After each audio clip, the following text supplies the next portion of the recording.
कपड़े धोने वाली बहू। शादी के पहले से ही विभा को कपड़े धोने का बड़ा शौक था। कभी नल के नीचे तो कभी तालाब के पास। अरे मेरी नीली वाली लुंगी नहीं दिख रही है। विभा की अम्मा, कहाँ रखी है लुंगी? अरे वो तो विभा ने परसों ही धोकर रखी थी आपकी अलमारी में, देखो वहीं होगी। वो ना मैंने आज धो दी, मुझे लगा कि गंदी हो गई होगी।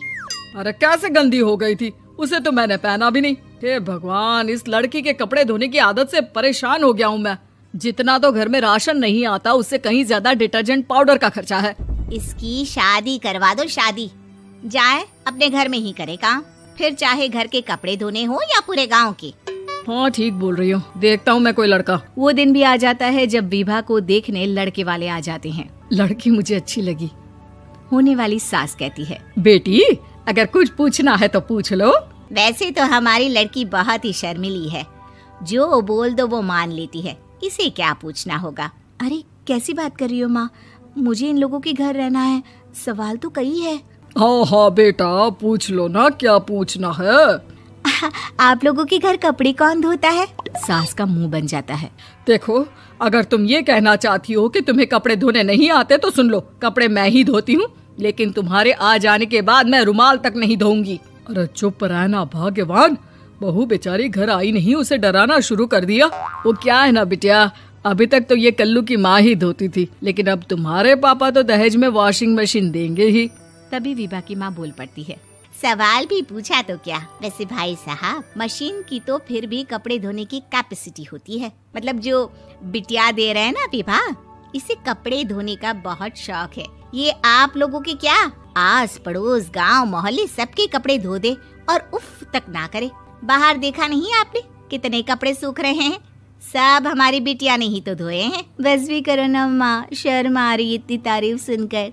और तो और एक दाग निकाल कर दिखाओ तो मान जाऊँ। हाँ अच्छा, माफ करना बेटा, मैंने गलत समझा। हमें तो रिश्ता बहुत पसंद है। और ऐसे जुड़ जाता है रिश्ता कपड़े धोने का शौक रखने वाली विभा का। उसकी शादी हो जाती है कोयला फैक्ट्री में काम करने वाले कल्लू के साथ। शादी के बाद अचानक विभा चिल्लाती हुई सास के पास आती है। सासू माँ, अरे सासू माँ कहाँ है आप? ये तो धोखा है, धोखा दिया आप लोगों ने मुझे। इसे ससुर के चक्कर के बारे में पता चल गया। अरे तो उसमें तुझे क्यों धोखा मिला है? अरे नल में पानी नहीं आता, कपड़े कैसे कब धुलेंगे?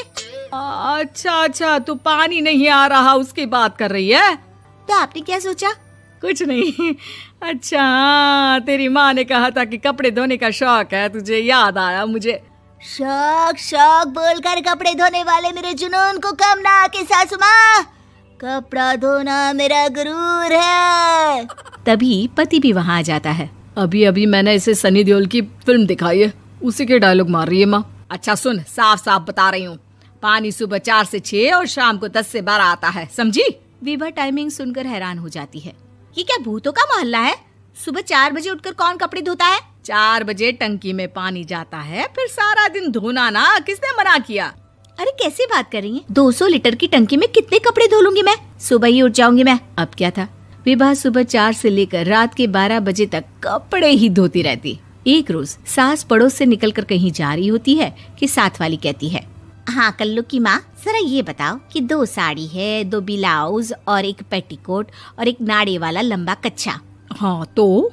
अरे तो क्या, कितना लोगी धुलाई ये बताओ। धोबन दिख रहे हैं हम क्या? हमारे पति सरकारी नौकरी से अभी रिटायर हुए हैं और बेटा सुपरवाइजर है कोयला फैक्ट्री में। धोबन समझ रखा है हमें? हाय रे कल्लू की अम्मा, माफ कर दो, वो तो मोहल्ले में यही सब बता रहे थे कि तुमने बहू को कपड़ा धुलवाने के काम में लगा दिया है। सास को पड़ोसन की बात सुनकर गुस्सा आ जाता है। वो घर पहुंचती है जहां घर के बाहर ही इतने सारे कपड़े सूख रहे होते हैं जितने कि किसी धोबन के घर पर। अरे ओ कल्लू की दुल्हन, बाहर निकल। माँ जी यहीं आ जाओ, बाथरूम में चादर धो रहे हैं हम। अरे अभी हम धोते हैं, तुमको बाहर निकलो। ये आस पड़ोस वाले बोल रहे हैं कि हम बहू से कपड़े धुलवा कर उसे कपड़ा धोने वाली बना दिए हैं। अरे छोड़ो ना माँ जी, किन लोगों की बातों में आती हो? आस पास के लोगों का तो काम ही होता है कि वो किसी तरह सास बहू को लड़ा दे। बहू सारे घर के कपड़े धोती है, ये क्या कम है? बोलिए। सास को भी लग जाता है कि वो बहू का ये सनकीपन नहीं छुड़वा सकती, इससे अच्छा है कि खुद ही चुप हो जाए।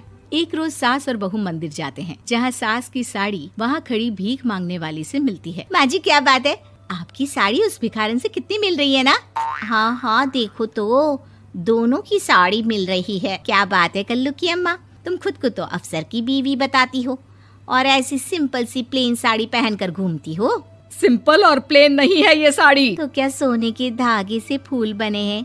कुछ भी सासू माँ, कुछ भी। हाँ बने थे इस साड़ी में सोने के धागे से फूल। मेरे पति लेकर आए थे मद्रास से स्पेशली मेरे लिए 10,000 की। ताहे भाई साहब इस भिखारन के लिए भी सेम टू सेम साड़ी लेकर आए होंगे 10,000 की। सास उस वक्त तो कुछ नहीं कहती, लेकिन बहू के साथ घर आती है और अलमारी से एल्बम निकाल कर लाती है। ये साड़ी देख रही है, ये वही साड़ी है जिसे मैंने अभी पहना था। इस साड़ी में ये जो चमकदार फूल दिख रहे हैं ना, ये सोने के धागों से काटे गए हैं। लेकिन तू लोकल वॉशिंग मशीन ब्रश से घिस घिस कर सारे फूलों को निकाल कर साड़ी प्लेन कर दी।